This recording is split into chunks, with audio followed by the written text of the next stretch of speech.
Sometimes the smallest things carries the biggest stories. A piece of jute rope, an old button, a broken frame, a scrap of fabric that everyone else forgot. To the world, these are useless, but to a creative heart, they are memories waiting to be reborn. Today, this story is about craft. It's about cheesy little things that makes us smile. And it's about how handmade creations quietly heal heart. Once upon a time, there was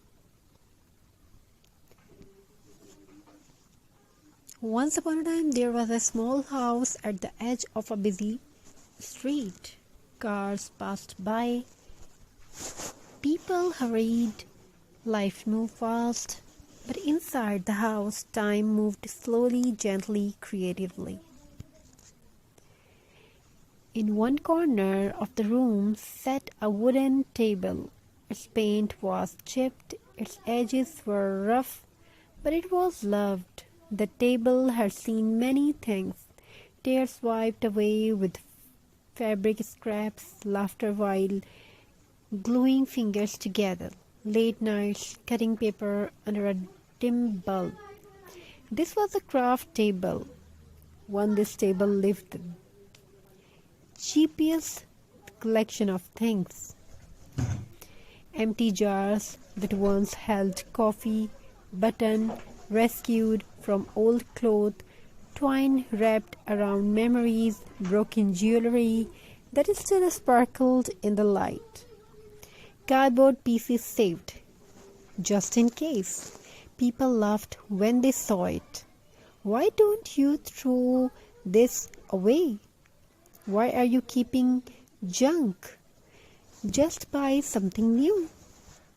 But the hands that work on this table knew a secret. Nothing is useless if it can still create joy. One evening, rain tapped softly on the window. The kind of rain that makes the world quiet, the kind that makes you think. She sat at the table holding a piece of burlap. It was rough, imperfect, stained with time, just like life. She did not know why her heart felt heavy that day. Maybe it was exhaustion, maybe unspoken worries, maybe the weight of responsibilities no one talks about. So she did what she always did. She crafted. She wrapped jute around an old glass bottle slowly, carefully, one turn at a time. With every wrap, her breathing softened. With every knot, her thoughts slowed down. Craft does not rush you, craft listen. She glued a less trim, cheesy, old-fashioned, slightly uneven. She smiled.